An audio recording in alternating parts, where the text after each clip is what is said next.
Olá, Grifa fãs! Esse é o episódio de número 13 do Grifa Podcast e o livro é Notas sobre a Fome, de Helena Silvestre. Esse vai ser um episódio diferente do Grifa e muito especial. Esse é o último episódio de 2020, mas calma, que ano que vem tem mais. E é um episódio para fechar mesmo essa temporada tão importante, num momento tão difícil, mas que trouxe tantas discussões e um caminho tão bonito para o Grifa.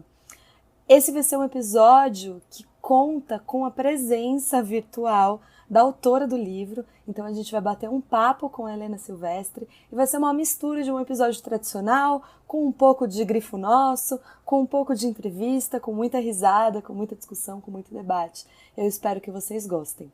Lembrando que se você gosta do Grifa, gosta do conteúdo que a gente produz, gosta dos nossos episódios e puder contribuir financeiramente para que esse projeto continue no ar, lembre-se da nossa campanha de financiamento coletivo e recorrente no Apoia, apoia.se/Grifa Podcast. Com qualquer valor mensal, você continua ajudando o Grifa a existir. Vamos lá?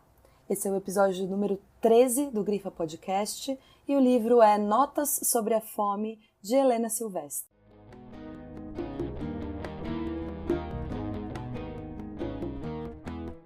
Ninguém, além de mim, poderia escrever essas notas. Penso por um segundo e me dou conta de que não há nisso mérito algum.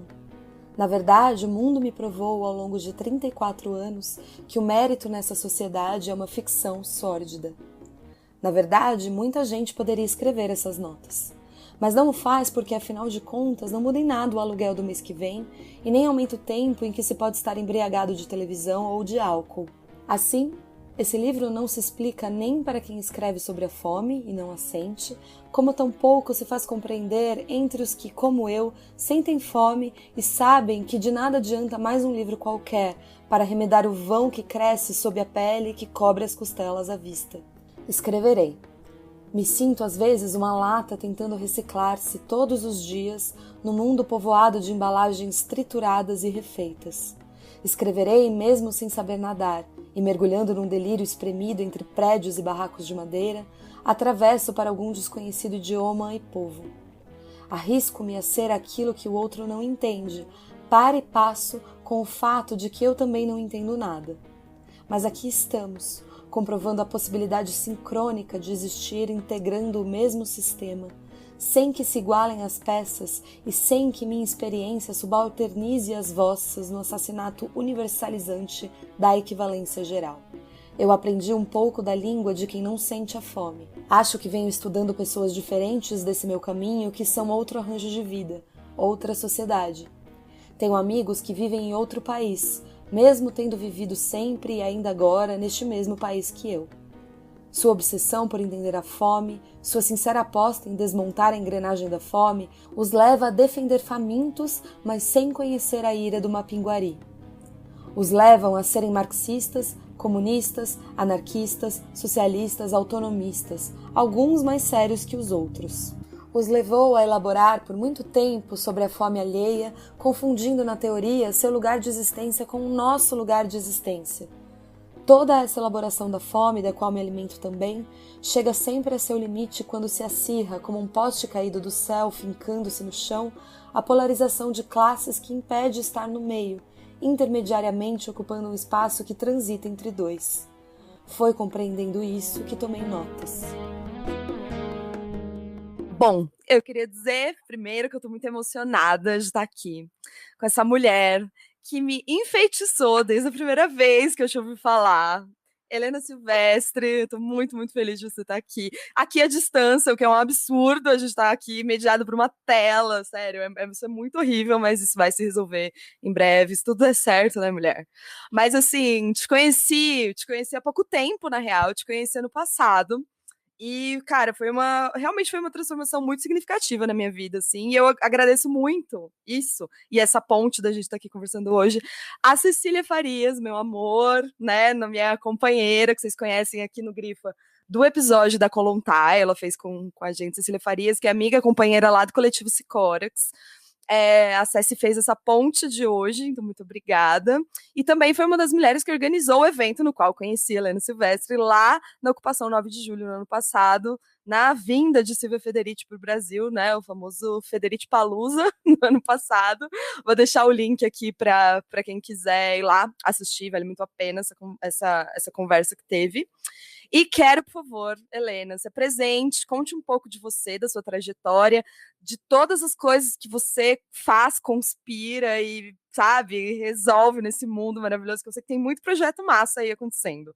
Me conta um pouco de você e seja bem-vinda. Ô, Preta, muito agradecida pela acolhida. A gente já deu um bocado de risadas conversando, então eu fico sempre muito feliz também. De novas pontes, né? De novas conexões, de possibilidades que realmente me fazem perceber que uma rede feminista vai se criando, vem se criando. E ela vem se criando não necessariamente nos moldes tradicionais que a gente pensaria para isso acontecer, mas ela vai rolando assim.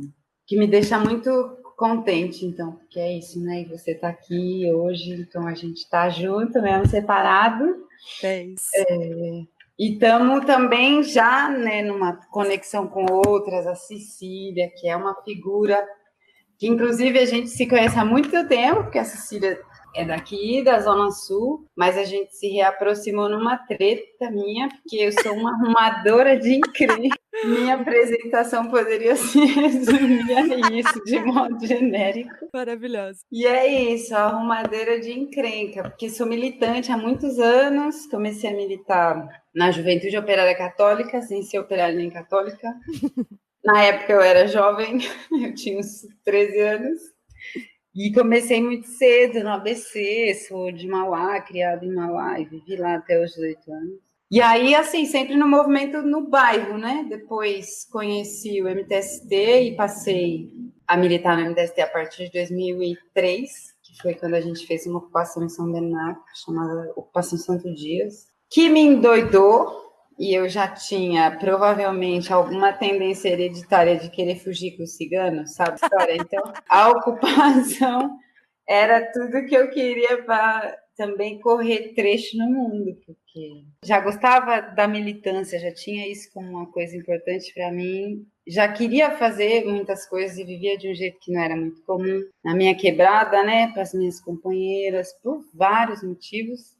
Anos 90 foram anos muito duros na favela, pesadaria para as mulheres. Mas, enfim, isso me levou também a querer exagerar quando eu encontrava a brecha da liberdade, aí eu ia embora com o cigano. E aí fui com as ocupações até 2010, eu continuei no MTST, depois comecei a militar no Luta Popular, que inclusive a gente fez uma ocupação de ontem para hoje, na madrugada de ontem para hoje em Cajamar. Apoiem as ocupações de terra por moradia e por terra. E aí, no meio desse processo, que sempre uma militância territorial, seja no movimento de bairro, seja no movimento de ocupações, também me envolvi profundamente com o movimento de cultura, sou do Sarau do Vinho, vivi esse não lugar, né, de a militância te chamar de hippie e os hipongos te chamar de comunista, que também é uma coisa que acho que muita gente vive. Agora, isso sempre desse lugar de estar nas ocupações também, que então imprimia um jeito meu de estar mesmo no movimento de cultura também, e as ocupações que abriam também um pouco mais de possibilidades para fazer cultura ou pensar cultura dentro desse processo de luta também. Então esse trem todo foi se misturando e eu sou isso aí, militante do movimento de cultura, militante do movimento de ocupações, militante do movimento de bairro e militante finalmente do movimento de mulheres, que foi que mais demorou, mas talvez também revolucionou o jeito que eu fazia todas as outras coisas. De modo que eu ainda nem sei direito quem eu sou depois do feminismo, porque eu estou me acontecendo todo dia. Num processo que também é de profunda autocrítica, né? Fui muito machista comigo, fui muito machista no modo de ver o mundo, né? Mas, putz, quando eu encontrei a ferramenta, segura na mão do feminismo e vai, porque aí... Vai. Que lindo, é isso. E aí, tô na revista Amazonas, Camoeirada, tô na Escola Feminista Bia Ayala, aqui no Capão, Campo Limpo, Ângela. Bicho, olha, todo tipo de confusão que Tô aparece, eu tô indo. Eu tô aí. Maravilhoso. Me chama que eu vou. Tem treta, eu vou.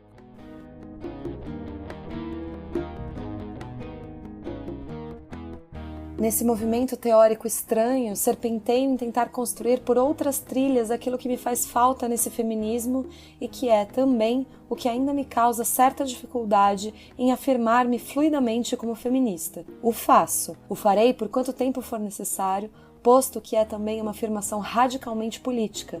Mas é também política a minha afirmação permanente em ato contraditório da insuficiência de qualquer proposição que se pretenda universal. Eu já era militante quando me tornei feminista. Pensando agora, não me estranha que eu tenha primeiro me afirmado como marxista ou comunista, ainda que fosse desde o início e seja cada vez mais de um marxismo selvagem, de um comunismo selvagem, não identificado aqui a nenhuma leitura deleuziana de Marx ou qualquer divisão entre jovem e velho, primitivo e soviético, e só depois tenha compreendido a face do meu gênero. Eu já quero começar falando que antes aqui do episódio, da gravação em si, eu estou aqui conversando com essa mulher e estava apresentando o Grifa para ela e dizendo que o Grifa, para quem já pegou aqui os episódios do meio do caminho, não ouviu lá desde o começo, mas ele veio muito de uma sensação minha de um não pertencimento nesse meio acadêmico bizarro, estranho, macho, cis, hétero, né, branco e tudo mais. Então, e eu, no meu lugar de uma mulher branca de classe média, também com diversas facilidades de acesso, mas não segui essa determinada trajetória acadêmica, né, que é esperada para você poder falar de feminismo, para você poder botar a palavra do feminismo no mundo e tudo mais. Isso sempre me incomodou muito, mas eu acho que foi um incômodo muito foda, assim, muito importante para eu buscar outras possibilidades. Então, tipo assim, beleza, esse lugar não vai me acolher, não vai me receber, não vai me legitimar, foda-se, vou procurar outro. E ele o podcast veio meio nesse sentido de mostrar que essa coisa, que essa teoria, né, que todas essas coisas que existem, que tem mulheres incríveis produzindo e há muito tempo, né, porque também não é uma coisa nova, isso acho que quem ouve o Grifas já entendeu que não é uma coisa nova, não é uma coisa recente, mas tudo isso está presente no nosso dia a dia, tem que estar presente no nosso dia a dia e são, sei lá, dispositivos, ferramentas, coisas que a gente tem para lidar com o mundo, né, que talvez às vezes pareça puta, é uma situação muito difícil, é uma opressão insustentável e tudo mais, mas uma vez que você entende que outras pessoas estão na mesma situação, vivem a mesma coisa e que pessoas já pensaram a respeito delas, a gente consegue ver um caminho de ação, talvez com um pouco mais de facilidade, né? Ou usando de ferramentas, usando de dispositivos que não deixem a gente tão sozinha. Então, enfim, tudo isso para explicar da onde o Grifa vem, foi um pouco assim que contei aqui para a Helena. E nesse caminho eu topei com várias mulheres que falam, enfim, há décadas, né, há anos, desse distanciamento de um feminismo acadêmico que nunca atendeu à demanda dessas mulheres e que reivindicam mesmo outros espaços, né?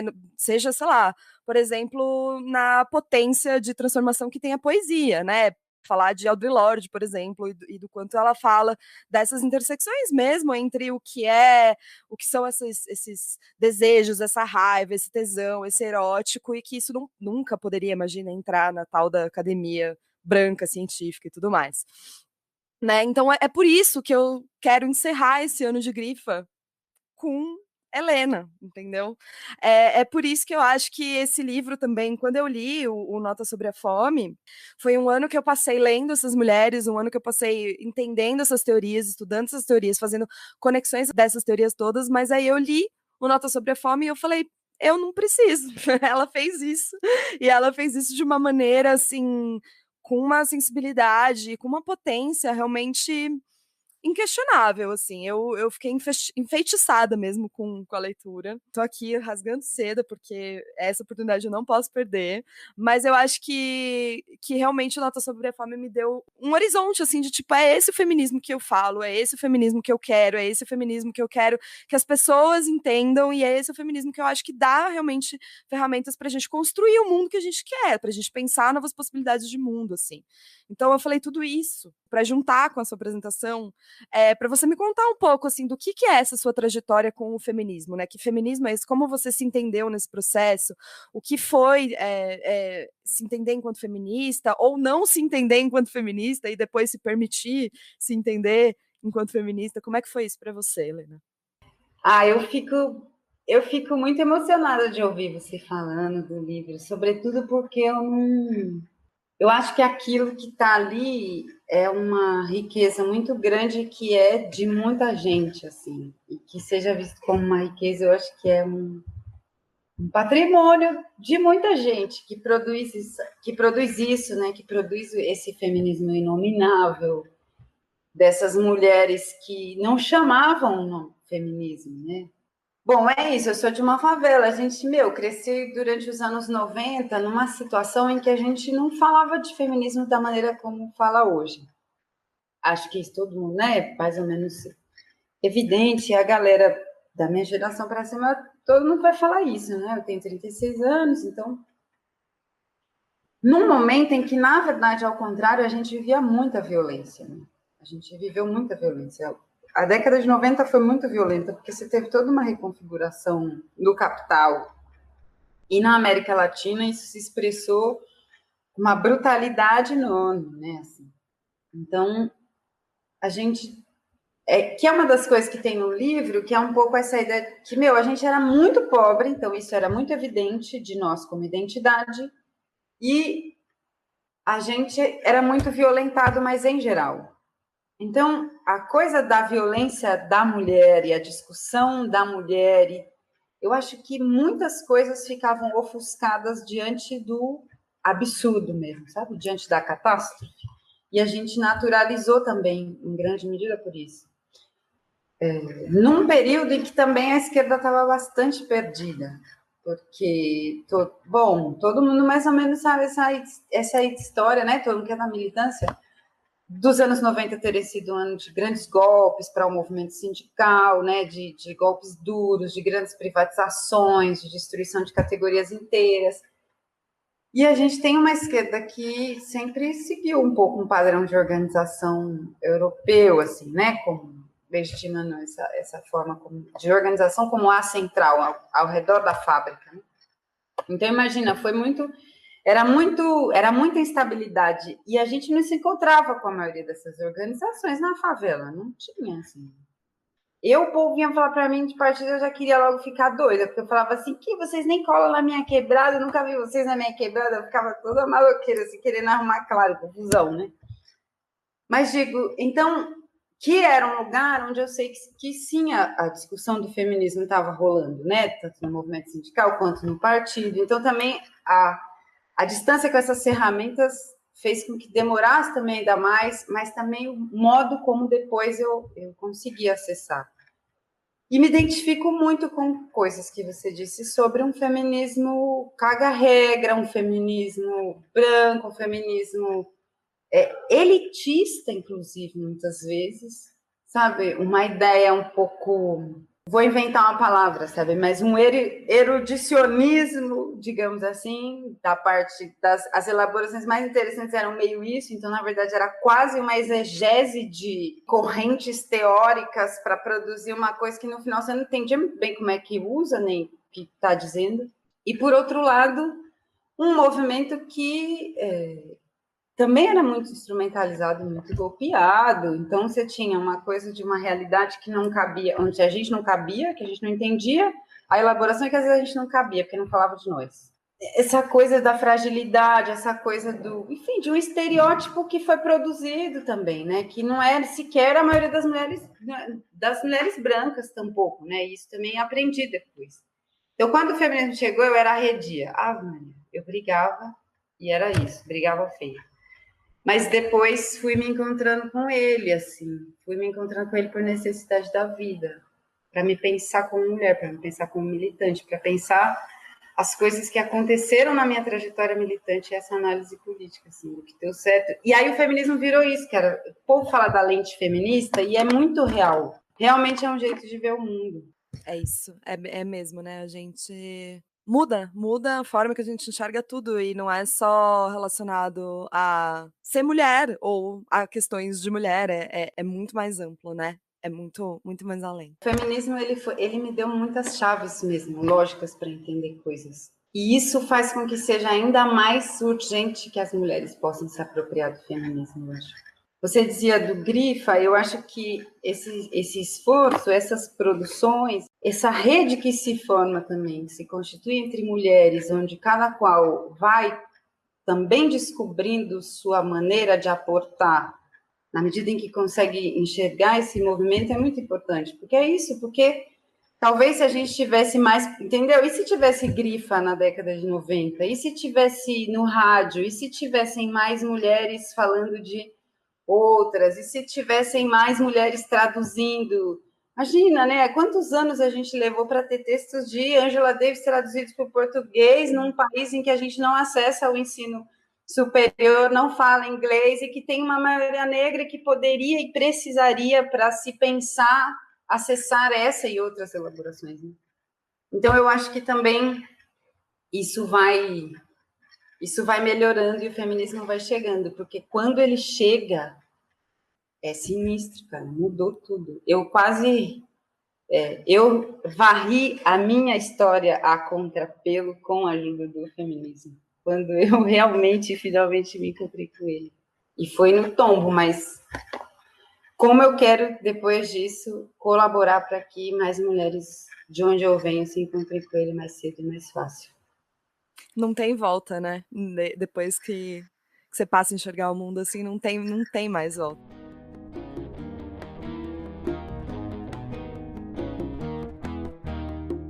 Nós éramos primos demais, pobres demais, pretos e índios demais.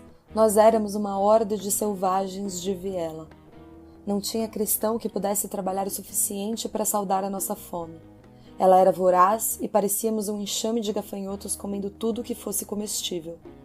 Não bastavam os salários, era preciso pedir auxílio à caridade.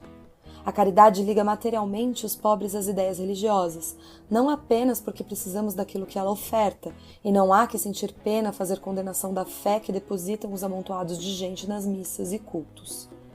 Compreendo, assim como eles, que as religiões atuam como espírito do capitalismo, provendo explicações que justificam a miséria e a injustiça.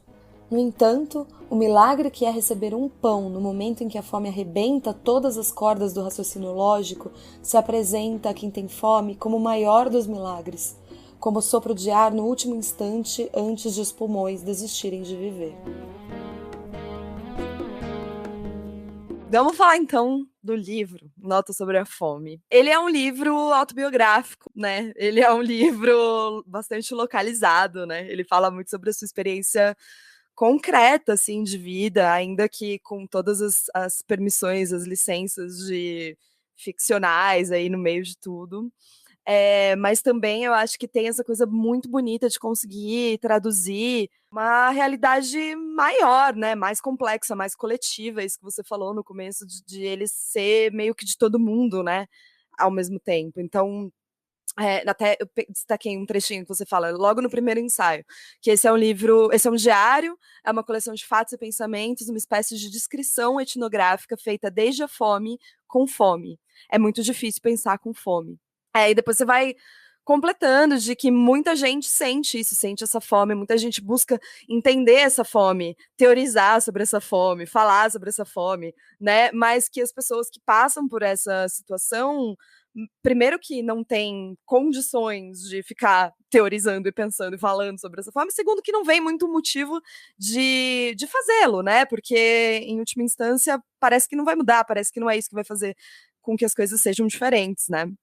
Então eu queria, resgatando isso, sim, te perguntar desse processo autoral, desse processo de escrita, porque me parece, não sei aqui se eu estou fazendo uma grande análise sobre o seu processo, daí você me corrige se eu estiver errada, mas em algum nível eu acho que me parece que esses processos de escrita, que são muito localizados, são muito para dentro, que contam essas experiências pessoais, elas são uma retomada da narrativa, né? Tem esse sentido de você contar a sua história, de eu vou falar como aconteceu, eu vou trazer aqui como aconteceu, eu não vou deixar outras pessoas contarem por mim. Faz sentido isso? Foi nesse sentido que você escreveu? Qual foi essa motivação, assim, para desaguar esse processo interno num livro, na escrita? Como é que foi isso? Eu acho que tem muitas coisas disso que você comenta, dessa vontade de afirmar a possibilidade de ser o elaborador da própria experiência, assim, de ser uma mulher e elaborar a própria experiência, de falar sobre isso e um pouco essa ideia de que eu aprendo muito com o estudo da fome, né? E aí talvez a fome seja mais a metáfora exagerada para pensar classes sociais ou a sociedade de classes. Mas passar por essa experiência te dá acesso a elementos para pensar sobre isso e para elaborar essa experiência que só de olhar a gente não tem. De uma certa maneira, o povo mais pobre, a favelagem, assim, a gente vai sendo definido sempre por um olhar externo de uma maneira bastante estereotipada, isso há muito tempo. E isso acho que tem a ver cruzado com a questão racial, né? Cruzado com a questão de gênero, cruzado com a história da composição das classes sociais no Brasil, cruzado com a composição da cidade, com a distribuição da cidade, com o desenho da ocupação territorial mesmo. Então, a gente ficou muito tempo sendo definido pela ausência, o que não define. Ao mesmo tempo, depois tem uma romantização de uma certa abundância que, de fato, existe. Não, tem muita alegria, assim, mas também é isso, não tem nada romântico. O pau tora. Então, falar sobre também era um pouco reivindicar isso, mas também era reivindicar a possibilidade de um jeito de pensar, e de uma lógica, e de uma forma de direito à democracia epistemológica, quase que isso, sabe? Do tipo, isso aqui é impossível de representar só num ensaio teórico. Isso aqui é vida de gente de verdade, na verdade, da maior parte das pessoas de verdade que estão aqui numericamente.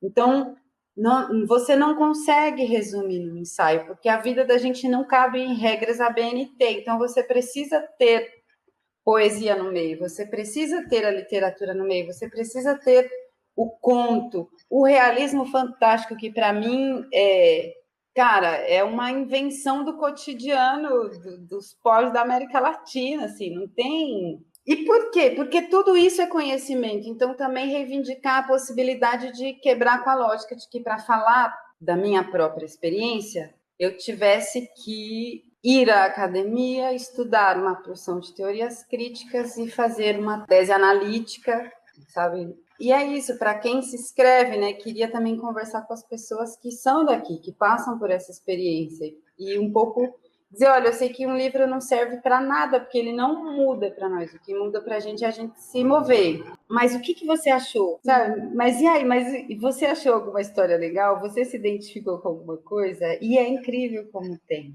E muita gente abriu as portas de intimidades da vida para mim depois do Notas, relembrando coisas. Foi muito difícil escrever. Essa retomada de narrativa é uma briga com a própria narrativa, com a própria escrita, muitas vezes, porque também é uma tensão grande entre a oralidade e a escrita, e essa relação que a gente tem de só valorizar a escrita, e ao mesmo tempo você vai lá e escreve dizendo que não é só o escrito que vale, sabe? Essas coisas. Então é isso um pouco, assim, eu acho que foi um pouco essa tentativa, essa reivindicação, essa vontade de falar desse lugar, retomando a narrativa, mas por aí, numa sofrência brava, porque olha, eu chorei escrevendo esse bicho.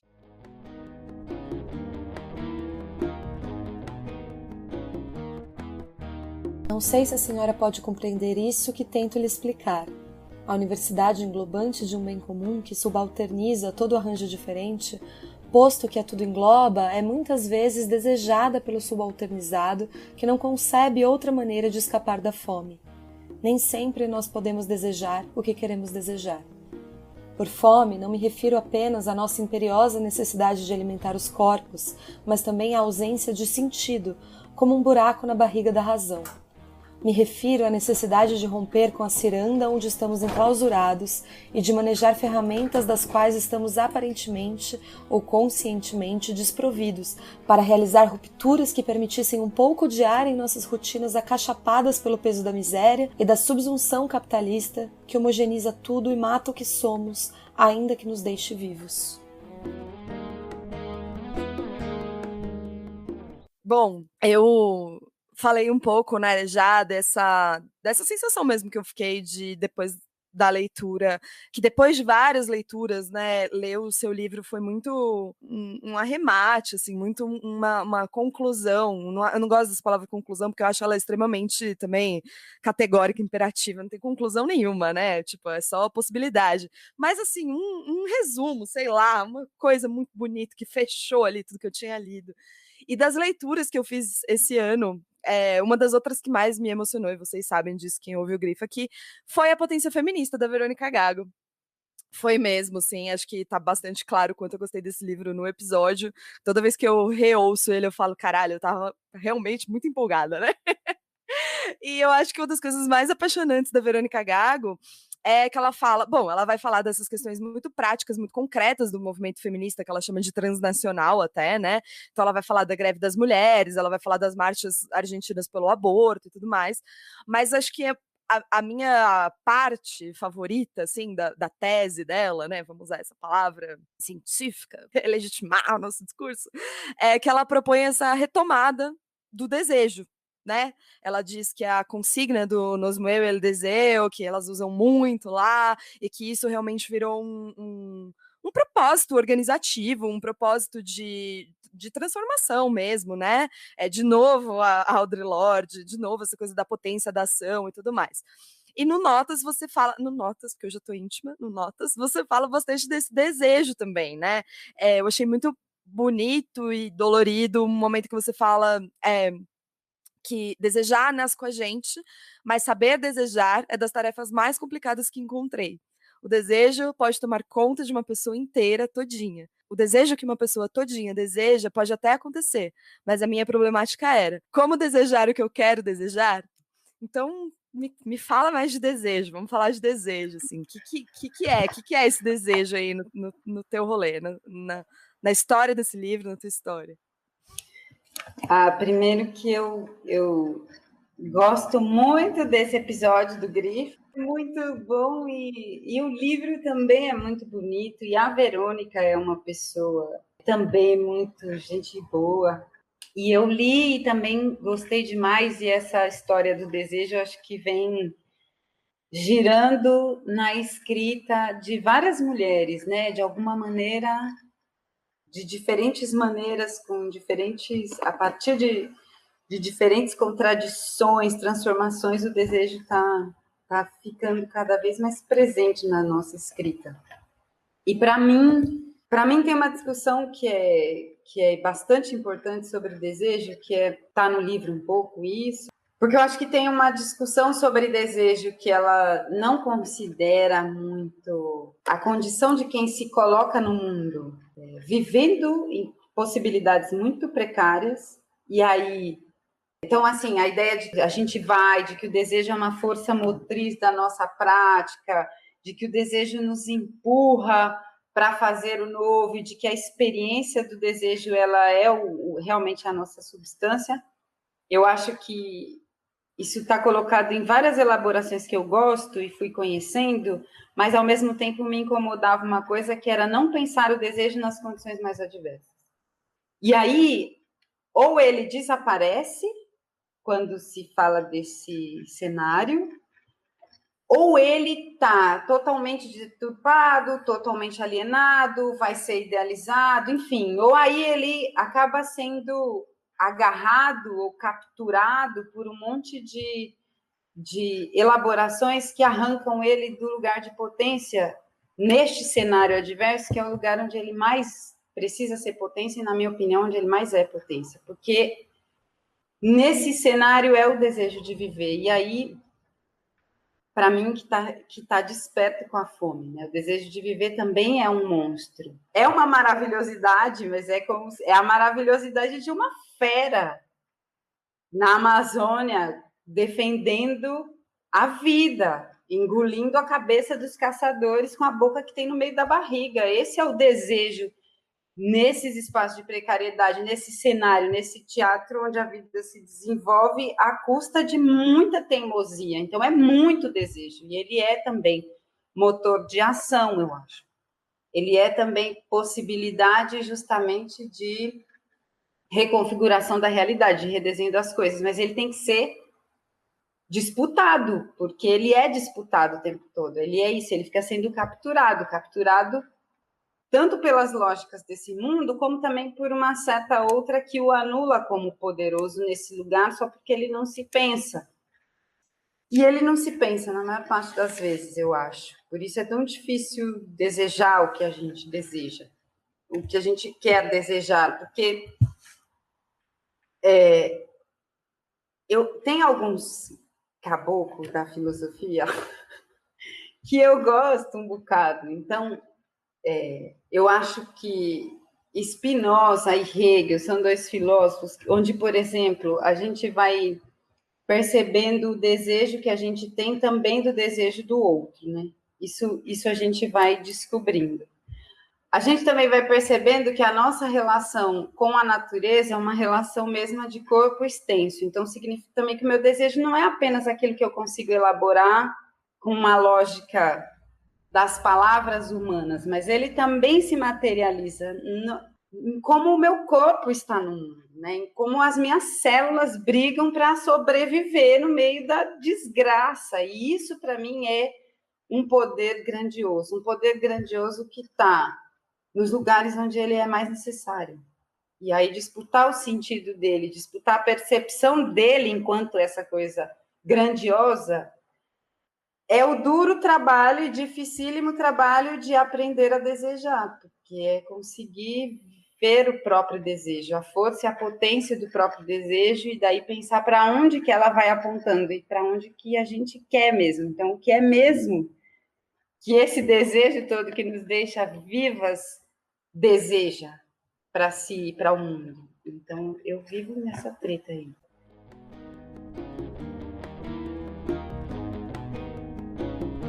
Era uma coisa estranha, uma conta exata, uma fórmula matemática que, no entanto, diante da minha ignorância, se apresentava como mística. Foram 7 noites, 7 sonhos, e depois de escrever todos e não entregar nenhum, depois de reviver oniricamente tantos episódios da dureza de meus dias passados, e por que não presentes também, eu dormi a 8ª noite em lugar fora da ocupação e sonhei um sonho que já não se relacionava com as lembranças. Chovia, trovoava, e eu rabisquei esse 8º sonho sem compreender que ele era o sinal de um pequeno ciclo que se fechava. Dona Francisquinha era tão sábia que não houve espaço para que eu pudesse duvidar. As mulheres de meu povo são há centenas de anos oráculos que preservam antigas sabedorias em suas vozes, caladas pela força dos opressores que nos transformaram em servas ou em outdoors de propaganda para qualquer venda. Elas desconhecem as palavras da gramática feminista das universidades, mas são fluentes no idioma das ervas com que curam a legião de meninos e meninas que não podem, nem nunca poderão, contar com o poder público para tratar de suas doenças. São mulheres que aram, semeiam e cuidam da vida, nutrindo-a de luzes onde a fome e a miséria ofuscam os olhos e deixam ralo o sangue das veias. Essas mulheres nunca foram consideradas frágeis, sempre fomos tratadas como bestas de carga para o trabalho e máquinas reprodutoras de escravos para alimentar a sanha do sistema, que come gente, cospe veneno, concreto armado e carros. Essas mulheres nunca souberam o que é a ilusão do amor romântico, nunca foram a predileção como companheiras oficiais de ninguém, nunca sonharam com príncipes, não se originam de famílias educadamente convencionais. Criam e sustentam sozinhas os filhos paridos que os pais abandonam, e desejam apenas comida e descanso do inferno que rouba o sono de quem mal consegue pagar a própria vida. Muitas foram as donas francisquinhas que me cruzaram o peito, atravessando minha vida com essa poderosa força, que se poderia mesmo chamar de bruxaria, tão resistente é a resiliência com que se reconstrói, golpe após golpe, queda após queda, mantendo-se ainda fontes de um tipo de amor que cura territórios e multiplica peixes e pães.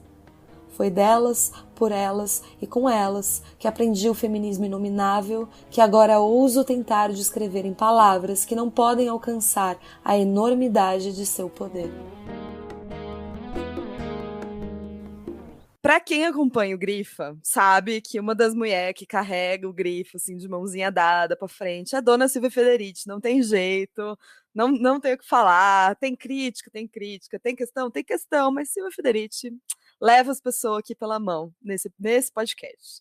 Então, duas coisas. Eu queria que vocês que estão ouvindo anotassem, eu vou deixar lá no blog, mas anotassem aí para ouvir o primeiro episódio do Solo Comum, que é o podcast do Coletivo Sicórax, que é com Dona Helena Silvestre, com a Cecília Farias e com a Cecília Rosas, que é justamente sobre o conceito de reencantamento do mundo, que a Federici está apresentando no livro novo dela, né, que está sendo traduzido pelo Sicórax.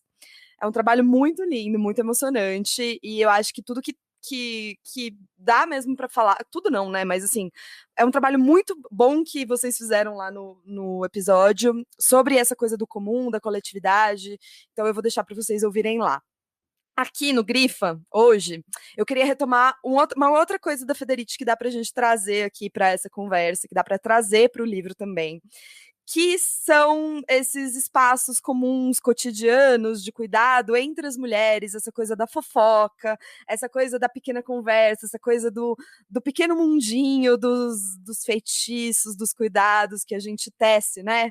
Essa palavra também da tessitura, essa coisa do fazer manual e tal, isso que tá tudo conectado, né? Você falou num outro podcast também, no Guilhotina, eu até separei um trecho que eu achei muito bonito, que você falou que esses espaços promovem uma teia que existe e que faz com que a vida seja possível, mesmo em situações terrivelmente adversas.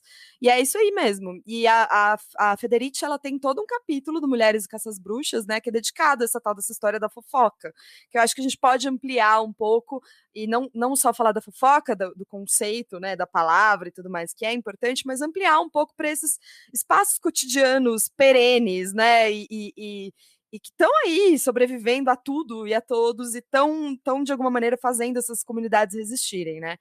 A Silvia, vou citar um pedacinho da Silvia, porque eu achei que está muito conectado. Ela vai falar: em muitas partes do mundo, as mulheres têm sido vistas historicamente como tecelãs da memória, aquelas que mantêm vivas as vozes do passado e as histórias das comunidades, que as transmitem às futuras gerações e que, ao fazer isso, criam uma identidade coletiva e um profundo senso de coesão. Elas também são aquelas que passam adiante os conhecimentos adquiridos e os saberes, relativos às curas medicinais, aos problemas amorosos e à compreensão do comportamento humano, a começar pelo comportamento dos homens. Rotular toda essa produção de conhecimento como fofoca é parte de uma degradação das mulheres. É uma continuação da construção dos demonólogos, da mulher estereotipada com tendências à maldade, invejosa da riqueza e do poder de outras pessoas e pronta para escutar o diabo. É dessa forma que as mulheres têm sido silenciadas e até hoje excluídas de muitos lugares onde são tomadas decisões, privadas da possibilidade de determinar a própria experiência e forçadas a encarar os retratos misóginos ou idealizados que os homens fazem delas. Estamos, no entanto, recuperando nosso conhecimento. Como uma mulher disse recentemente em um encontro para discutir o sentido da bruxaria, a mágica é: sabemos que sabemos. Eu gosto muito desse trecho da Federici.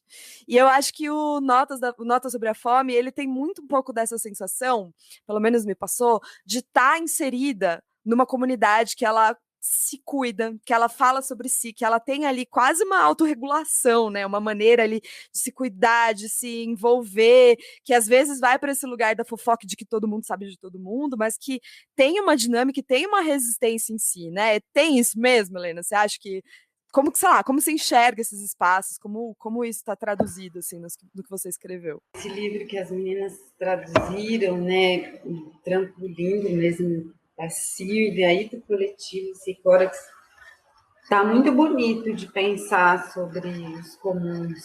É realmente uma coisa que a gente fica alegre de que chegue a todas as pessoas possíveis, para a gente ampliar cada vez mais a conversa sobre isso. E a mim me estimulou muitíssimo e enxergo várias das comunidades onde eu... Cara, porque aí você é favelado, você vive numa comunidade, tem um módulo um pouco de comunidade ali.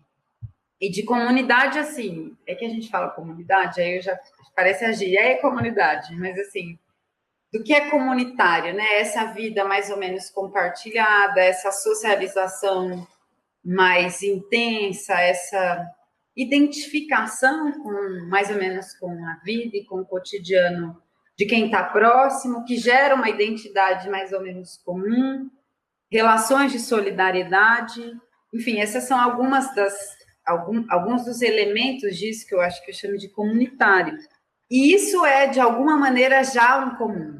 Essa relação já é um comum, já é arrancar um pedaço de... Eu tenho pensado muito que também quando a gente consegue arrancar tempo do capital, a gente está produzindo comum. Então, quando tudo aquilo que rouba tempo do capital e injeta tempo no que é coletivo é a produção de comum, tá? Produzindo comum. A gente está freando, a gente está dizendo, esse pedaço você não pega, esse pedaço é da comunidade. Então, essa construção eu fui enxergando da Silvia e fico enxergando isso nesses lugares, né? Nas quebradas, nas favelas, nas ocupações, isso é muito mais visível, mas é mais visível porque é como se fosse uma comunidade começando, né? Então, quase como reconstruir ali, conseguir acompanhar o comecinho. Então, a gente vê com muito mais facilidade. Não é uma ilha de nenhuma forma, nenhum desses territórios são ilhas, mas esses territórios, eles são territórios onde se desenvolvem relações comunitárias, na minha opinião, são grandes guardiões dessas tecnologias de organização alternativa do poder. E as mulheres são as guardiãs por excelência, porque exatamente são as que estão enraizadas nesses territórios guardiões. E isso, em alguma medida, porque justamente a narrativa ocidental moderna, que elevou a industrialização ao sinônimo da nossa grande capacidade de inteligência técnica e domínio sobre a vida, tornou justamente a fábrica o lugar de propaganda de um modo de vida, né? Seja para dizer que ali é onde se geram as possibilidades de revolução, ou seja, para dizer que aquilo ali é o suprassumo da sociedade, do ponto de vista de que, olha só o que nós fazemos, tantos carros, tantos não sei o que, blá, blá. Mas o fato é que eu acho, né, assim, que ao ficar no território, nos lugares que foram invisibilizados enquanto férteis, profundamente férteis para a produção de tecnologias de organização alternativa do poder e para resguardar tecnologias ancestrais de organização comunitária do poder, as mulheres ficaram também reinando nesse território, porque são elas que estão aí, são elas que sustentam, são elas que são sustentadas também, porque, inclusive, sem nossas comunidades, nós não somos possíveis, porque as mulheres não têm com quem deixar o filho. Então, desde coisas muito concretas que se tece, de alguma maneira, essa relação em que eu não sou possível sem a minha comunidade, e, ao mesmo tempo, essa comunidade só permanece viva através de um trabalho que é de entrega e de oferta de tempo para a manutenção da vida, né? E para arrancar, e que arranca, portanto, tempo do capital, direciona ele para nós, como uma riqueza comunitária, ao serviço da comunidade, das necessidades da comunidade. Então, eu vejo demais, assim, eu vejo uma gramática de organização aí, que eu estou tentando pensar a respeito, inclusive escrever, porque eu sempre fui militante no movimento popular e pensei muito sobre a organização, sobre como que a gente organiza gente na quebrada, sobre que tipos de coisas é possível fazer, sobre que tipos de teste talvez nos ajudassem a fazer de um jeito que fosse mais parecido com aquilo que a gente quer para o mundo e não tão contraditório com aquilo que a gente quer, como se efetivamente os fins justificassem os meios.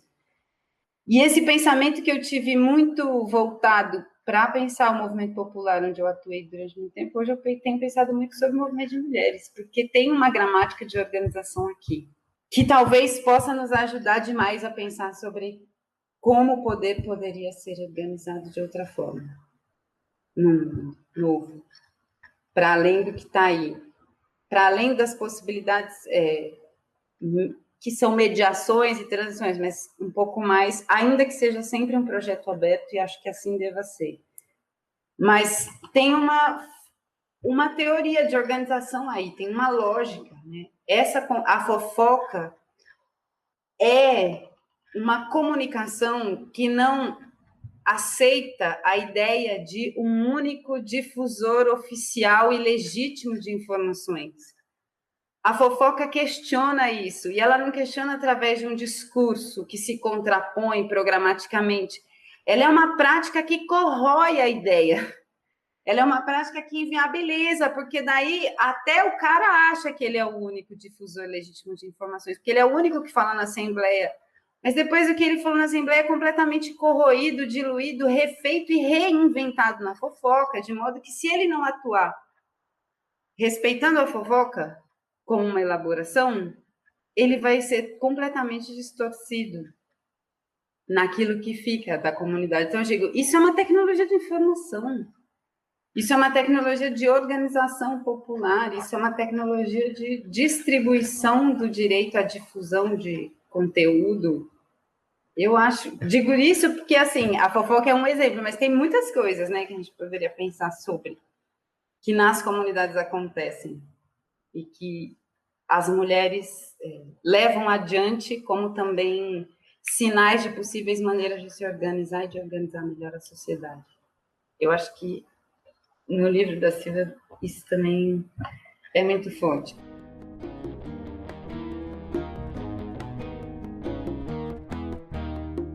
Sou filha do cruzamento de tempos que me encontraram já em configuração perturbada. Nascida no Brasil, afro-indígena, descendente de escravizados e pobre. Agregue-se uma camada a mais indicada por meu tempo e lugar de nascimento, o meio dos anos 80 em São Paulo. Sou também favelada. Nas favelas por onde cresci, descobri cedo uma necessidade essencial de comunidade. Eu nem sei muita coisa sobre essa profunda discussão acerca do comum que se dá, sobretudo, numa Europa que distou um tanto desse quintal aqui. Não é, portanto, deste comum que falo quando aqui lhe escrevo comunidade.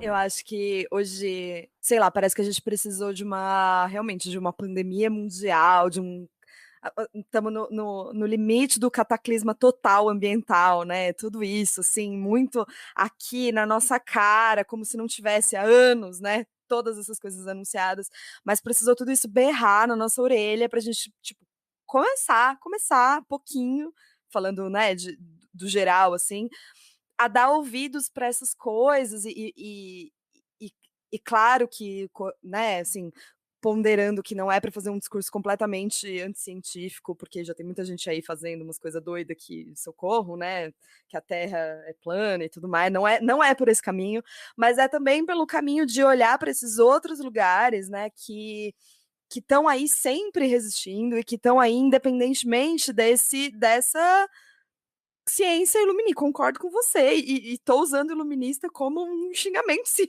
estou sim, pra caralho. Então, assim, essas práticas, né, eu vejo hoje em dia, tá todo mundo lendo o Krenak, o Ailton Krenak, que tá vendendo livro que nem água, e tem mesmo, tem que ler, tem muita coisa muito linda ali, e tal, mas parece uma coisa fora da realidade que precisa de tudo isso para as pessoas voltarem pro básico, né, voltarem para essa conexão, ainda que mínima, com a natureza, com algo maior que a gente, com algo que ele é holístico, no sentido de englobar tudo e a gente não se pensar enquanto indivíduo, né? Eu acho que também tem muito disso no teu livro, seja pelo princípio, né, das cartas, né, desse processo dessa loucura aí, que você quiser, você explica aí esses sonhos e essas cartas e esse processo de voltar para o passado e de resolver as questões, enfim. Mas tem também no cuidado com as plantas, né, no que nos saberes de como a gente trata o nosso corpo, de ter o nosso corpo conectado com esses ciclos, e aí não de uma maneira Vila Madalena, Sagrado Feminino e tudo mais, mas de entender quais são esses ciclos mesmo, que a gente faz parte, que a gente é muito pequeno dentro disso tudo também, né? Parece que precisou realmente do fim do mundo tá ali gritando na nossa orelha para falar, poxa, talvez a gente tenha que prestar atenção nas coisas cotidianas que estão aqui. Enfim, sei lá, viajei. O que você acha? O que é isso tudo aí? Faz sentido? Meu, é isso, é aí que mora, eu acho que a nossa saída mesmo. Para mim faz todo sentido, é o cotidiano. Eu acho mesmo que é no cotidiano que a gente encontra a matéria-prima para reconstruir um horizonte de outro modo de vida mesmo. Porque é isso, cotidiano é isso, é modo de viver. A valorização do cotidiano, a reflexão sobre o cotidiano, o cuidado com o cotidiano, no sentido de compreender pouco a pouco que toda decisão é política, nos contextos mais precarizados da vida, ela é ainda mais essencial, porque a gente está privado do direito de fazer escolhas. Então, escolher também qualquer coisa é uma briga muito grande, uma briga sempre que denuncia o grau de violência e violações que se abatem sobre a gente. E essa reconexão, na verdade, a possibilidade de voltar para uma condição também onde a gente possa seguir fazendo desse cotidiano matéria-prima sem que seja tão dolorido, tão massacrante. Então, a reconexão é de fato entender que, assim, olha, com planta é muito mais fácil. Com os bichos é muito mais fácil. No fundo, a gente é um corpo extenso, né? A gente é um corpo extenso não só na natureza, como também na nossa comunidade, mas a natureza também é parte da nossa comunidade. Então, partir para esse lugar de pensar as plantas como sujeitos, por exemplo, eu acho que é uma reconexão, mas que nas quebradas é muito fácil de acontecer, porque as rezadeiras estão vivas um bocado. E porque as mulheres... É isso, cara, tem nome para as plantas, tem coisas que dizem sobre as plantas que você fica assim... Não, as plantas que você precisa nascem onde você está. Esse tipo de concepção da vida é um tipo de concepção na vida que, no mínimo, admite uma inteligência grande na vida vegetal e respeita isso, e interage com isso, e há uma sinergia, e essas sinergias são respeitadas. E isso não se trata de fruir ou ficar construindo só o soft power, porque aí é onde eu acho que a coisa fica, né, o Vila Madalena, igual a gente estava falando, porque, no fundo, para que a gente na periferia possa realizar essa reconexão, só com um conflito dos mais desestabilizadores da ordem que tem, que é o conflito contra a propriedade privada. Então, o mais haribo aí é também o mais hardcore. Mas isso eu acho que também porque a gente busca o sentido dessas coisas, né? Justamente tentar parar e pensar juntos o sentido dessas pequenas decisões, o sentido que faz ter gente que briga fazendo horta com a prefeitura embaixo da torre da Eletropaulo, que não é um sonho, mas que assim que não tem jeito, né?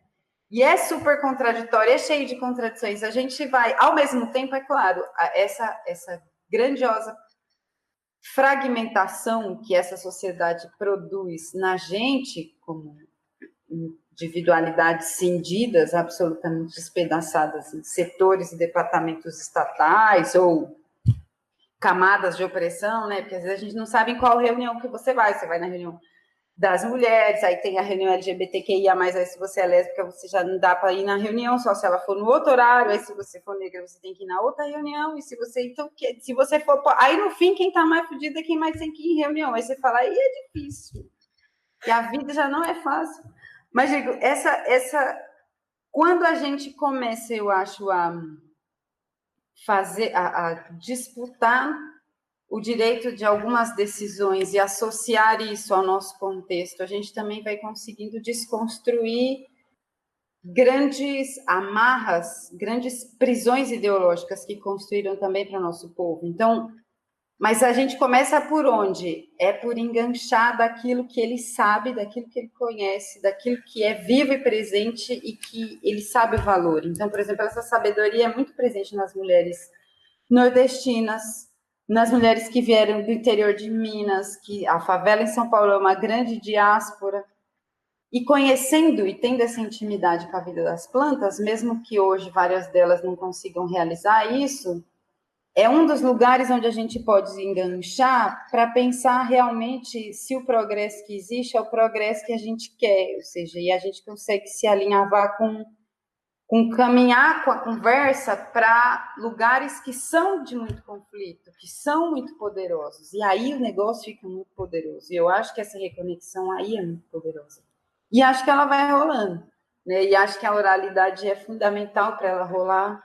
E acho que tem uma parte nossa, porque tem uma obsessão nossa também por escrever, mas às vezes eu fico pensando se a gente deve escrever tudo. Começa a ficar um pouco... Porque esse negócio das lives, por exemplo, eu sempre fiz meio um monte de coisa, mas nem todo mundo sabia tudo. A gente está na pandemia percebendo o quanto que a gente está totalmente invisível e a gente se pergunta também o quanto que disso tudo precisa ser visibilizado de algumas maneiras e não de outras. Para que, não sendo também capturado pela monetização, ele continue sendo produção de comum, no sentido de arrancar do capital e trazer para o serviço coletivo, comunitário, de autopreservação da vida, que vai sendo apontada como alvo, né, do genocídio permanente. Então, a oralidade está aí nesse lugar também, né, nesse lugar que a gente vai preservando essas histórias que colaboram muito para que a reconexão aconteça mais fácil e que também se tornam um gancho para a gente se alinhavar num projeto que analisa outras coisas, inclusive naqueles pontos em que muita ilusão foi vendida para nós, para o povo mais pobre, porque menos é mais, é fácil entender para quem sempre teve mais, para quem sempre teve menos, aí fica sempre assim, mas será que é mesmo? Eu quero. Né? Então, a gente também desconstruir isso, porque a gente não quer que o nosso povo seja vencedor, a gente quer que não tenha esse rolê errado de vencedor e perdedor, ou qualquer coisa dessa natureza. Eu acho que isso também é se reconectar com esses modos de vida, com modos de vida que produziram frases como: as plantas que você precisa nascem perto de você. A cosmologia que permitiu essa frase existir não está inteira aqui com a gente, mas ela deixou seus rastros. E a gente se reconecta com ela e consegue não reproduzir o que ela era antes, mas talvez ter bases sólidas para produzir algo, modos de pensar e de organizar a vida que sejam realmente alternativos, estruturalmente alternativos.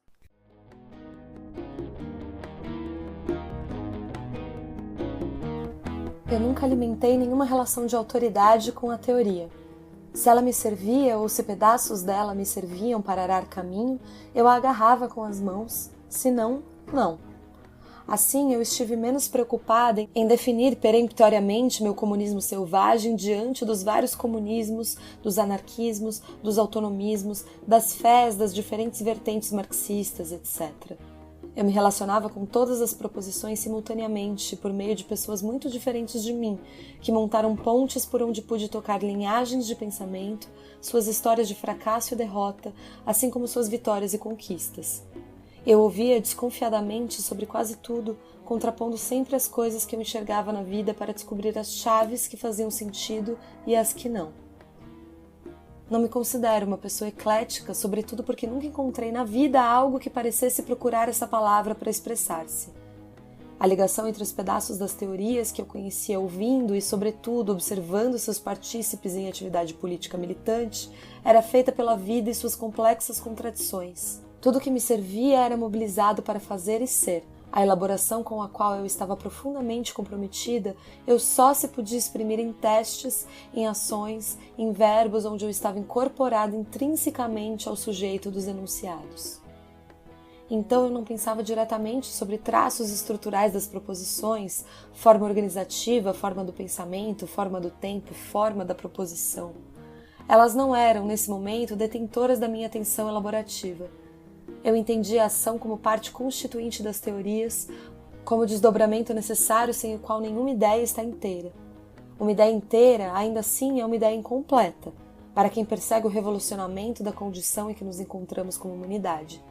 Mas a potência de sua inteireza incompleta só se pode acessar no teste, na experiência, no atrito e no contato com o resultado surpreendente e não calculado das variáveis previstas, relacionando-se com o ar das ruas e as muitas tentativas. Eu era realmente como um cientista maluco, arriscando-me em inventos militantes dos mais diversos e associando coisas que pareciam esdrúxulas de serem associadas. Eu buscava elaborar sobre um modo de ser na vida que fosse organicamente uma atividade política, algo que, por sua maneira mesma de existir, provocasse tudo que estivesse parado, convidando-o a mover e a saltar da aparente condição de mobilidade para uma condição de movimento orgânico, impossível de ser apropriado por qualquer definidor estático organizativo. Bom, Helena, talvez eu vá voltar um pouco lá para o começo da nossa conversa, mas a gente já desabafou aqui sobre isso, sem gravar, sem microfone, essas coisas, mas vou trazer aqui de uma maneira um pouco mais encorpada para o episódio.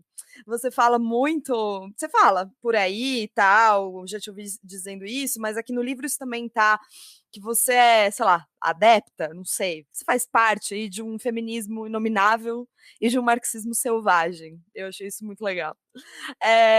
Aqui no Grifa, eu sempre, acho que eu venho deixando cada vez mais demarcado que eu faço uma leitura dos livros, das teorias, dos acontecimentos e tal, enfim, pelo viés mesmo do método da dialética do Marx. Esse é um podcast que entende o mundo através desse, falando aí de lentes e tal, mas através dessa lente inclusive propositiva do fim da propriedade privada e das classes e tudo mais.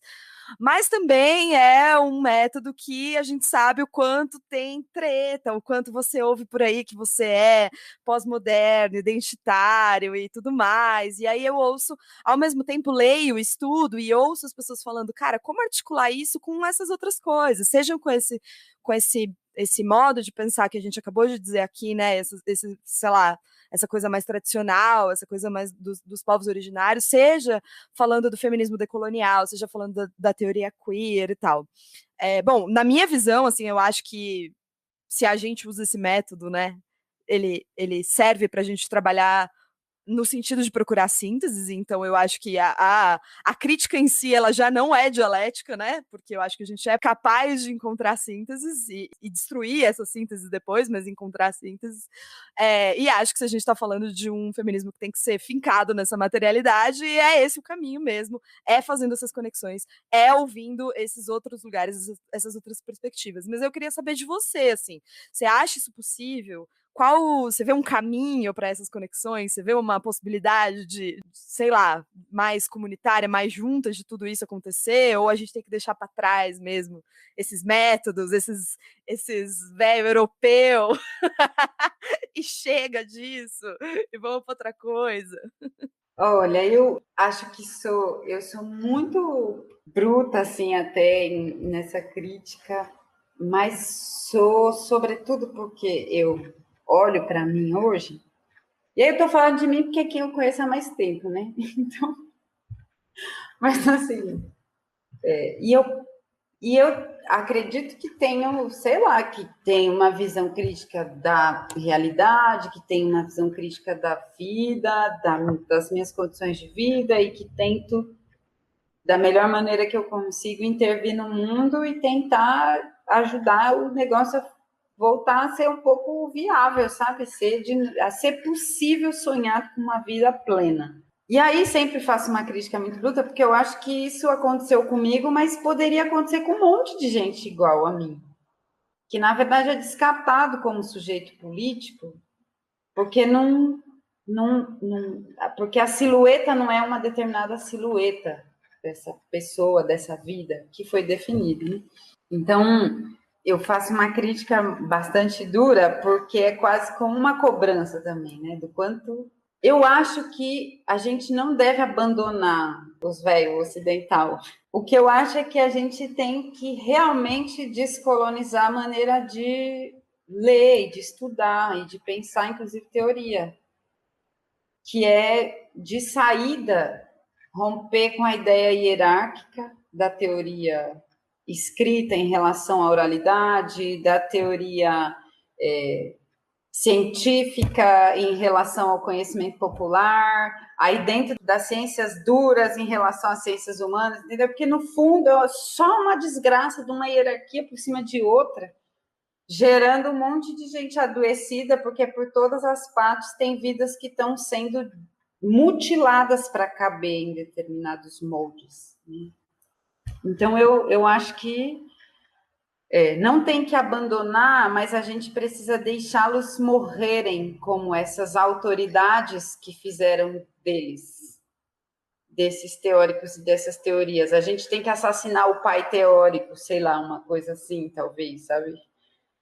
E aí fazer um pouco de alquimia. E eu acho que é alquimia mesmo, assim, eu acho que é bruxaria mesmo, porque o feminismo é um negócio muito poderoso. A luta de classes é um negócio muito poderoso. A luta antirracista é muito poderosa. E todas as camadas de opressão engendram lutas muito poderosas e possibilidades muito poderosas e lindas de conflito. Porque eu acho o conflito lindo e eu acho que o caráter destrutivo do Benjamin também tem seu lado fundamental para qualquer criação. Então, é uma explosão de força, é potência também, né? Feminista, negra, originária, tudo que foi abafado é potência reservada, pronta para explodir, e pode ser uma nebulosa, geradora de um outro universo, de repente. Então, a alquimia é a gente talvez tentar misturar coisas que aparentemente não se conversam, mas que são muito potentes separadas e que não se juntam por pura receitinha de bolo, assim, que alguém falou que não podia botar goiabada no bolo de fubá. Aí quando alguém falou assim, mas por que não pode? E põe, e aí você fala, não é uma receita, né? É uma experiência permanente, aproximando novas potências que vão se despontando como polos dinâmicos de luta, de resistência, de destruição e criação do que precisa, né? Então, acho que eu diria que não é abandoná-los. Eu reivindico muito o marxismo, foi minha primeira formação.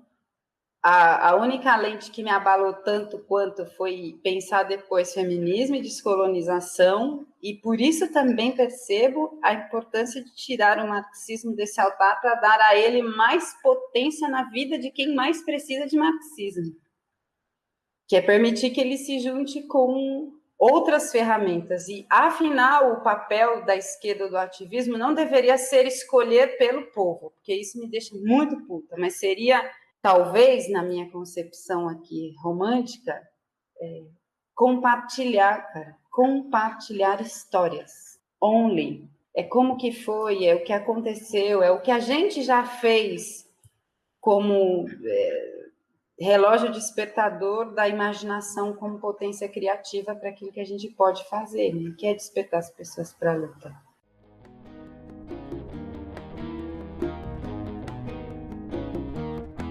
Saber que o medo da fome custa o trabalho, saber que o tempo é, na verdade, o que vendemos para poder comprar uma dúzia de tempos e que dinheiro custa caro.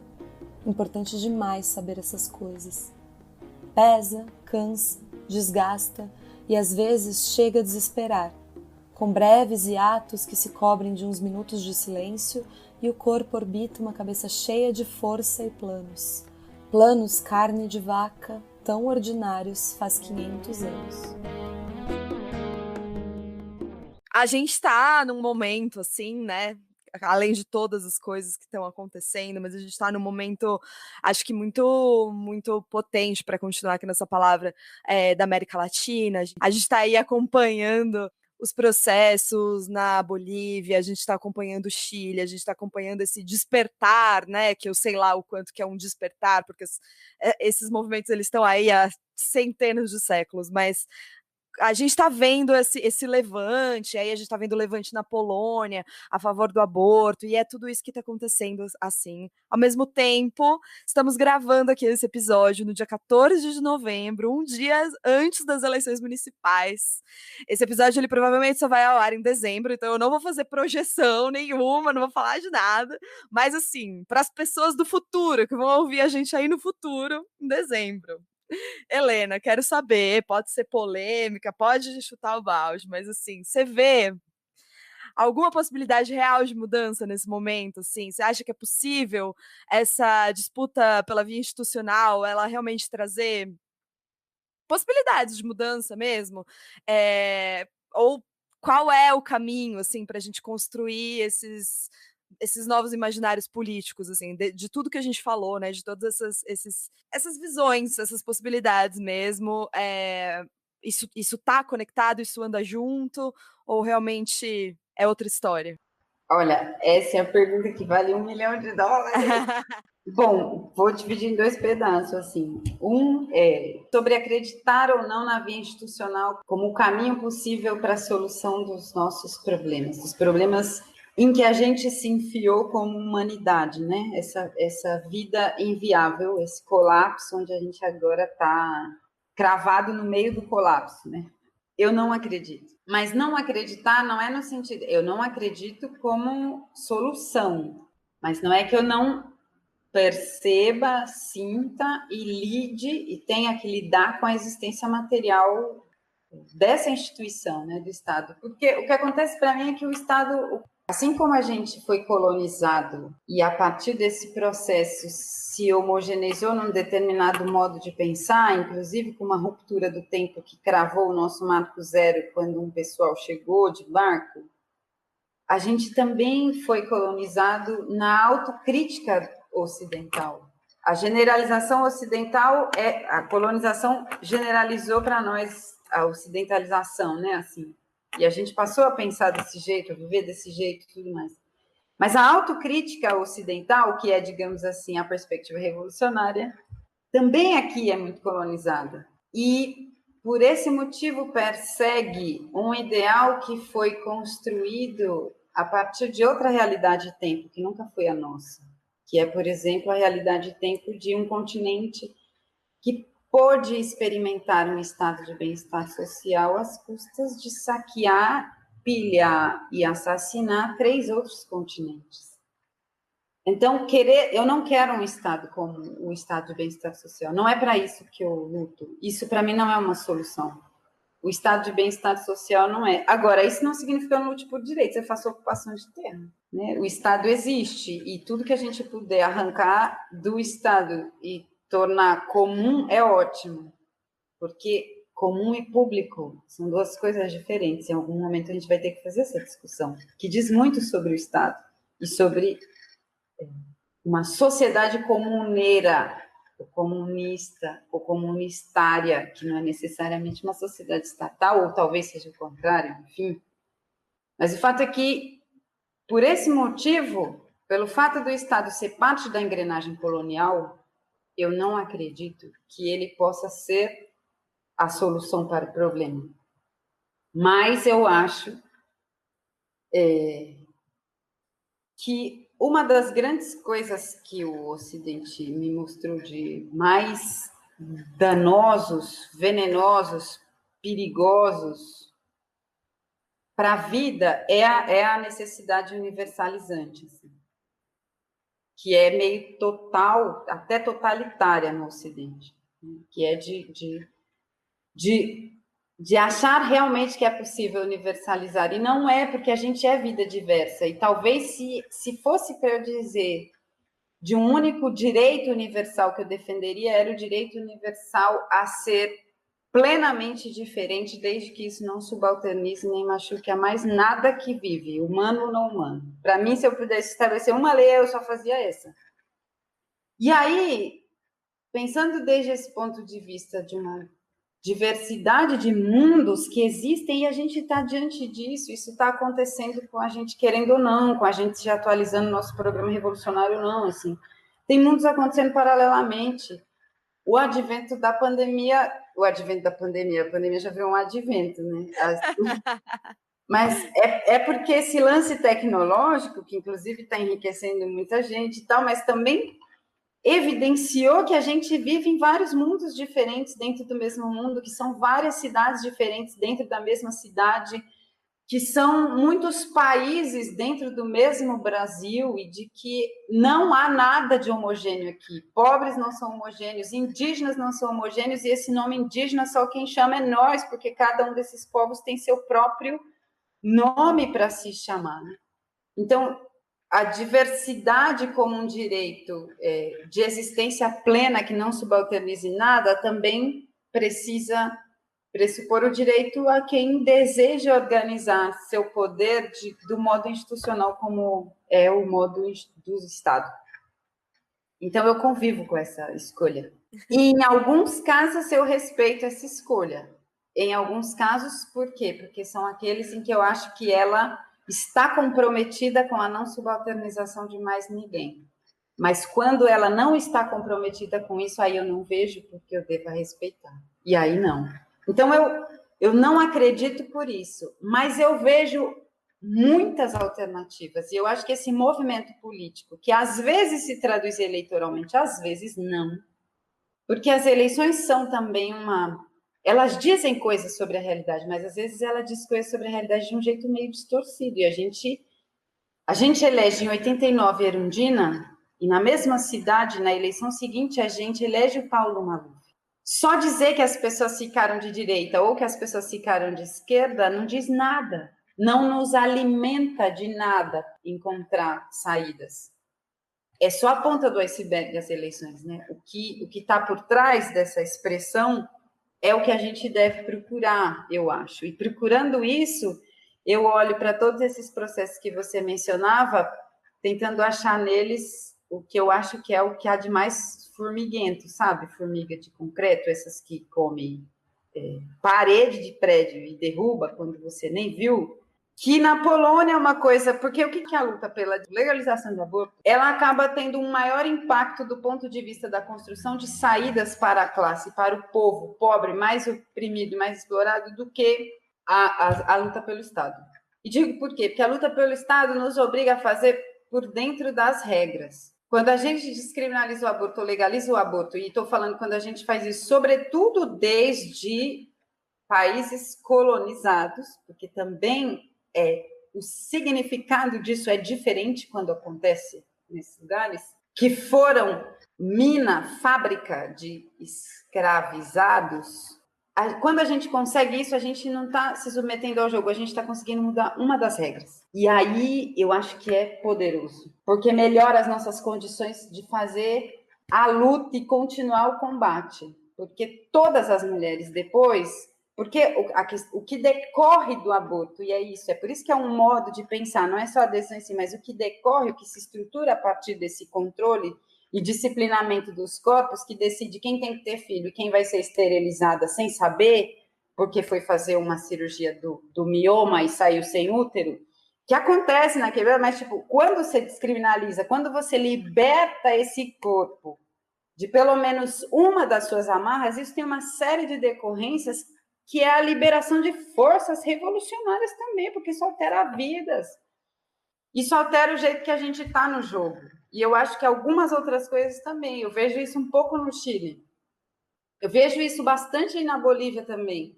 E via na Bolívia também bastante confusão, eu confesso. E acho que as organizações indígenas, elas são excelentes para mostrar caminho e para ajudar nos períodos de confusão, porque quando ninguém sabe muito bem o que fazer, o cara fala, defende a desgraça da água e da floresta e dos bichos e começa por aí, que é o basicão, assim, que aí a gente... Por isso também, porque dessa coisa decorrem muitas outras, é um pouco que muda um pouco a relação de forças quando a gente consegue algumas coisas. E eu acho que por isso sou tão otimista com a América Latina, mesmo sem acreditar nas instituições. Nossa necessidade de elaborar por escrito nossas coisas de mulheres afro-indígenas por vezes aparece como mais uma violência, Ou aceitamos adentrar a gramática reconhecida dos auditórios, ou de nada vale o que pensamos, pois se não existe escrito, não existe.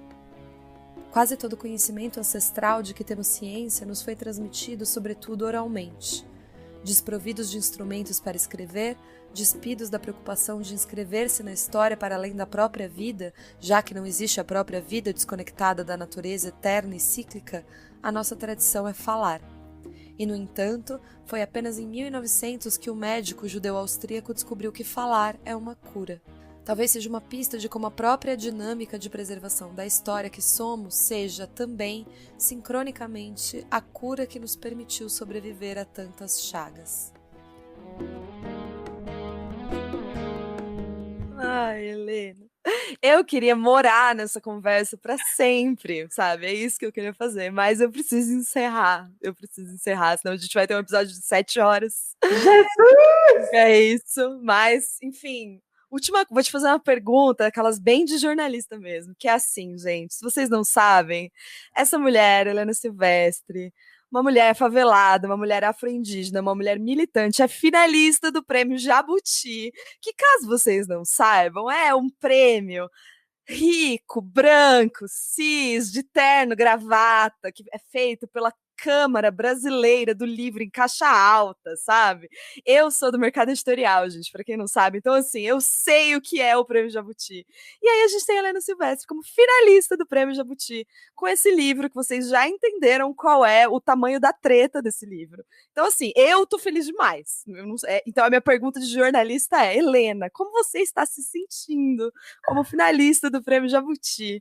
Sério, não, quero saber mesmo. E, assim, quero que você conte e quero que você dê o mapa aí pra galera ir atrás do livro, onde vai conseguir, com quem compra, é no sarau, quais são os caminhos, porque eu sei que a galera vai me perguntar e eu quero que todo mundo leia esse livro. Preta, me sinto feliz, me senti bastante feliz, fiquei orgulhosa de algum jeito, fiquei muito surpresa, mas surpresa assim de um tanto que eu estava, na verdade, na fila do mercado. Aqui na estrada do Campo, num dia de um baita de um mormaço, e uma amiga minha me mandou um print de uma tela, falou, você tá no final do Jabuti. Aí eu vi e não falei nada. Aí depois ela começou a me ligar, eu não atendi. Ela mandou uma mensagem, o que você tem? Eu falei, eu tô aqui respirando, tô pensando ainda o que eu tenho. Eu não tô sabendo onde botar as mãos, vou ficar quieta um pouco. Porque é muito surpreendente, eu acho, para mim foi, né? Mas eu fico feliz sobretudo por duas coisas. Uma delas é que, como isso tem sido comemorado, assim, pela galera do sarau, pelos meus companheiros e companheiras de sarau, pelas mulheres da Escola Biayala, pela galera da revista Amazonas, pelo povo da ocupação, pelo povo da quebrada, e isso num momento tão osso que a gente está vivendo, assim, eu poder entregar também isso, essa oferta, assim, para a minha comunidade, é isso, né, que não é só o bairro, mas essa comunidade extensa, que é extensão do meu corpo também, uma alegria num momento desse. Então, sou muito agradecida ao Prêmio Jabuti por essa possibilidade. E a outra coisa é que eu fico feliz também porque é o Notas. E porque o Notas foi escrito sem fazer a mínima concessão. O Notas nunca imaginava ir para lugar nenhum, a não ser as minhas próprias pessoas daqui, e foi com essa vontade de refletir junto sobre uma vida compartilhada, mas também de produzir um conflito amoroso com as minhas pessoas amadas, que vêm da trajetória da academia, que vêm de outras trajetórias de classe. Eu queria também provocar esse conflito amoroso de se encontrar comigo de outra maneira, porque a gente parece uma pessoa inventada. E eu queria dizer, eu não sou uma pessoa inventada, eu posso ser escritora, eu posso ser dirigente política, mas olha, eu furei um Danone porque eu não tinha dinheiro.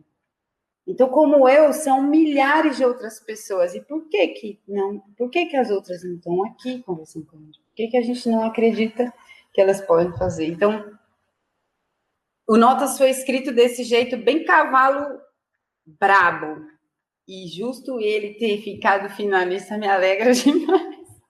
Porque também é um pouco a gente pensar que a gente não deve conceder nada que traia a nós ou a nossa comunidade para alçar reconhecimento. Né? Isso é muito importante. Então eu fico feliz de novo também por isso. Conta como as pessoas encontram o livro, por favor. Está no site da editora Ciclo Contínuo, está no site da editora Chai e está num site chamado E-Bairro Web, que vende só coisa da Zona Sul, que lá tem desde artesanato, crochê, tricô, livro, planta, de tudo, e está lá o Notas também. Maravilhoso. A gente vai deixar lá no blog do Grifo para vocês acessarem com mais facilidade. Ai, Helena, sei lá, não sei, eu posso só te agradecer, assim, cara, do fundo do meu coração e deixar aqui publicamente que se eu tinha um objetivo na minha vida com esse podcast, ele acabou de ser cumprido, assim, era para ter conversas assim, como essa, para que as pessoas te conheçam, para que as pessoas fiquem enfeitiçadas por você, por essas histórias como eu fiquei. E obrigada pela generosidade, assim, infinita. A casa é sua, você volta quando você quiser. Obrigada, meu bem. Ô, Preta, obrigada a você por hoje, pela prosa. Acho que pelo abraço, né, que a gente dá quando está aberto a ouvir com respeito coisas que são diferentes ou que podem ser até polêmicas. Isso deixa a gente realmente se sentindo muito agradecido e abraçado, e fico feliz também pelo Grifa, por esse trampo que eu falei. Imagina se existisse Grifa nos anos 90, eu duvido que eu não achava no rádio, eu achava tudo. E é isso, assim, que a gente possa estar em rede, que a gente possa produzir. Eu vejo a gente como, na verdade, uma grande máquina organizativa subterrânea que, quando menos o pessoal esperar, a gente vai tomar tudo. A gente vai demais, a gente vai muito. Gente, é isso, Grifa Fãs. Vocês fiquem com esse último episódio do ano do Grifa. Ano que vem a gente volta sendo máquinas subterrâneas de revolução. Um beijo e até 2021.